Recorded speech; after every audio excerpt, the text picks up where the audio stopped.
Hey and welcome back. Today I have a card making tutorial. We are going to make some patchwork cards from some of my leftover jelly prints. I always try to use up all the paper pieces, otherwise I think they are getting too much in a smaller version. And I also want to start using up my jelly printed sketchbooks I made. I think I finished them a month ago and I have not used them. So that's a good project to use up paper scraps. I love to use jelly prints. I think you can also use some design papers if you have them. I think it's just a bit important that the pattern is not too contrasting, so you don't get overwhelmed by the look of everything. I try to sort out some colors that are matching, and I picked autumnal colors just because of the season. And now I randomly pick papers, and when I think it fits the card, I stick it down. I try not to overthink it because then the project, I think, takes too long, and it should be a quick and easy project. And also it should be fun and relaxing. So in case you are maybe in kind of an art blog and you don't have any creative ideas, this is something you can start with. And I think that might bring up some new ideas during the process. I'm using a glue stick to stick the papers down, and the cards are pre-made. I buy them in the Action store here locally. And I think it's a really nice thing to have everything ready to go. I'm keeping the video in real time today because it's not so long. As I said, that should not be a very intense project. It should be something simple to just get creative and make something lovely with your supplies. There is also some jelly printed rice paper in between, and all the papers I picked are not very thick. I think the thickest are around 120 GSM. I don't like to have thick collage papers because then you can see it on the project that there are so many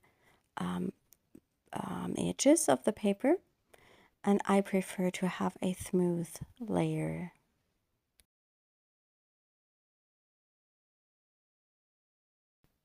I'm going to make 2 cards today because I have so many papers. I think I could have made 4 cards from them. Yeah, I decided to make 2 similar cards with a similar look.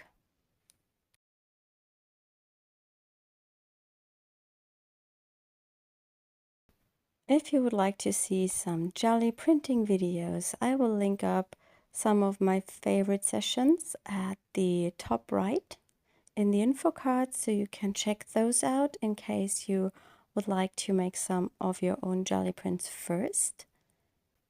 And you will also find a link to my blog post of these cards in the video description, and there you can have a look at the close-ups of the finished pieces.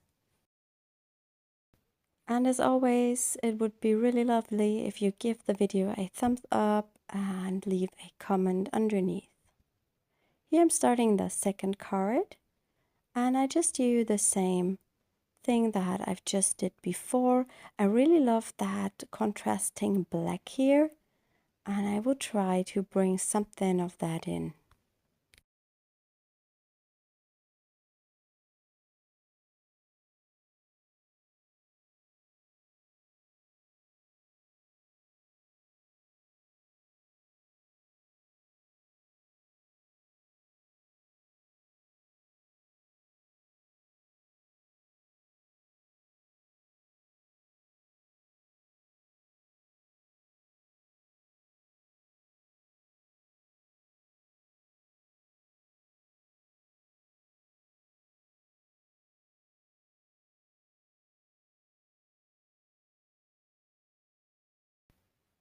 I did that video before we left for holidays, and now I'm editing it after our holidays, and I have to say that I am in kind of a creative block at the moment.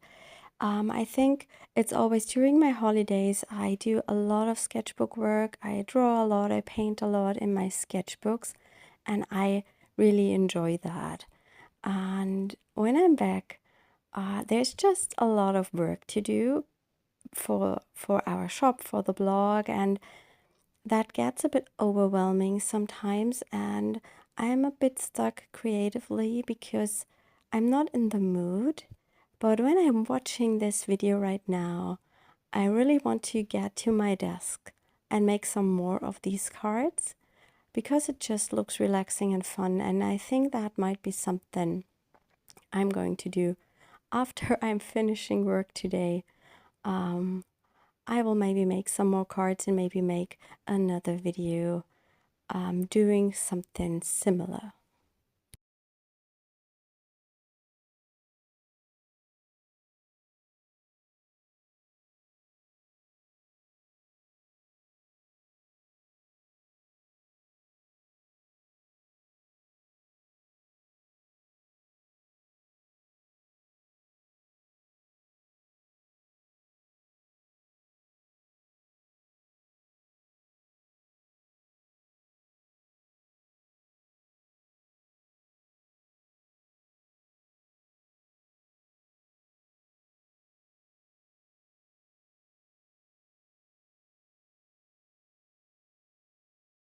In case you're wondering, I'm using the Tombow glue stick. It's my favorite one. I never had a piece fallen off.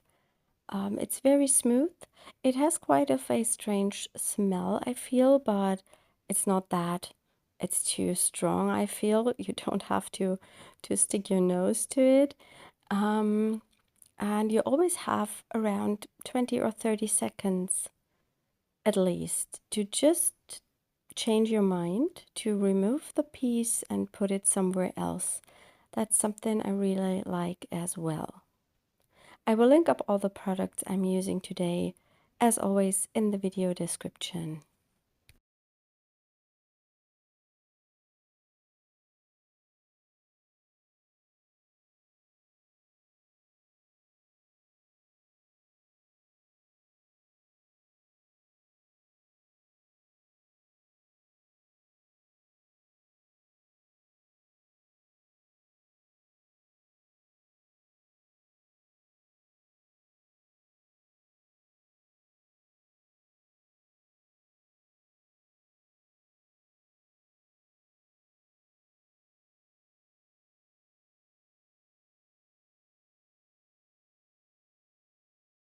I think the last two pieces, this one and the small one, these might be a bit thicker papers. I think these should be 160 GSM.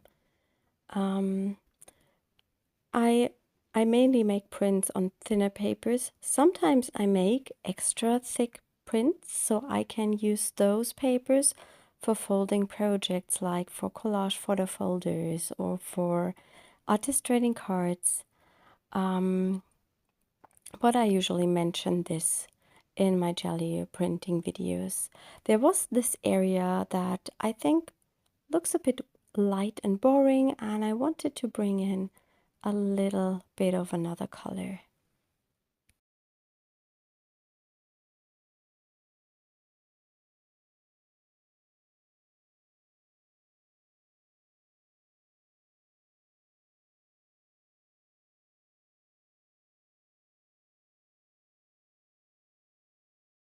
Now that the cards are done, I am going to prepare a focal image, and I'm using a butterfly stamp from our Butterflies and Moths stamp set, and I'm stamping it to watercolor paper. I'm using the Canson XL, and I'm stamping always on the back side of it because that's smoother than the front and you get a better impression. Something I like to mention, I mention this regularly. If you want to have a good and crisp stamped image, use a good inked stamp pad. You need to re-ink your stamp pads regularly because it's like a sponge that releases water. The ink pad is like a sponge that releases ink, and if there is not enough in it, it won't release it to your stamp. When you get some photopolymer stamps, they are sticky when they are new. That goes away over time, the more you use them. And at the beginning, it's even a bit more difficult to get a good stamp impression because of that stickiness. And it's also a little bit depending on the ink that I'm using. If you're using VersaFine Clear, what I recommend for porous surfaces like paper, it's quite easy. But if you're using StazOn, StazOn is made to dry on plastic. So if you're inking up your stamp with that ink and you let it sit there, it will just stay there and dry, and it dries quite quickly. So with StazOn, you have to stamp immediately to your paper, and also the StazOn must be re-inked very good. So something just what I wanted to mention if you're having problems getting good stamp impressions. I use the VersaFine Clear here. You have a bit of time until it dries completely. It will dry and then it will be waterproof, so you could color in your images with watercolors. But I wanted to emboss them with clear powder. So when you emboss them with clear powder, the ink stays darker over time, and it also gives you a really nice finish and a bit of dimension. I'm planning to use the metallic watercolors from Paul Rubens to color in the stamped images, and before I'm heat setting my embossing, I just spritz them with water so they can activate in the meantime. And now I'm going to heat emboss the butterflies. I really love to see the embossing melting. I think it's just so lovely. I'm using that Ranger heat tool, but you can use any other embossing gun. I'm now coloring in the butterflies, and what I love about the embossing is that it resists the watercolors, and the metallic watercolors will not sit on top of the black outlines. And that's also something when I'm using metallic stuff to color in stamped images, I always use an embossing powder because I don't want to cover the outlines of the images. I think it looks better to have them contrasting against the metallics. And I also only want to use 2 butterflies, not all of them. I just thought I would stamp some more, so I have some to choose from, and maybe then something left over for other projects.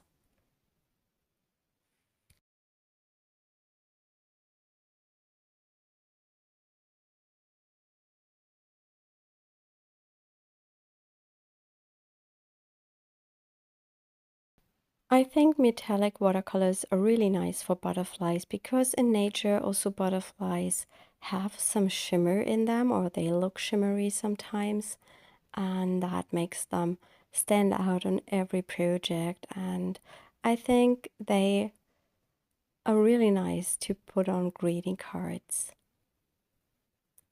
I really like the metallic watercolors from Paul Rubens. These are usually the ones I grab the most. And it's been a long time that I've done that review video on them. If I can find it, I will maybe link it up in the end cards so you can check that out.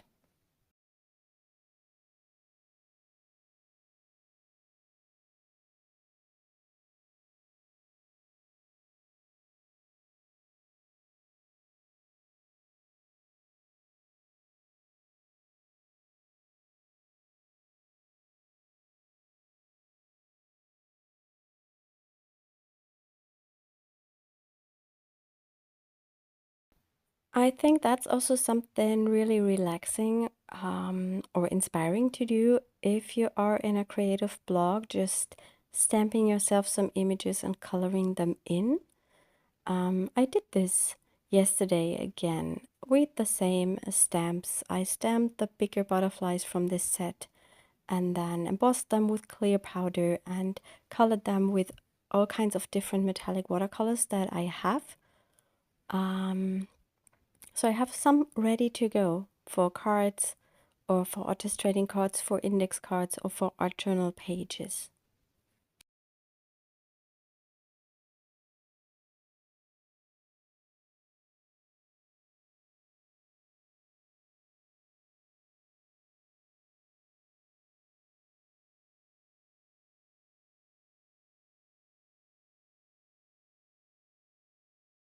I'm going to use these two butterflies for my cards. I'm also coloring in the others, but I'm doing this off camera. And I will cut those out and then I will adhere them to my card bases and add a sentiment. And I don't have this recorded, but I will now show you the photos of the finished cards. I hope you liked this video and you are a bit inspired to get creative, and I wish you a lovely rest of the week. Bye!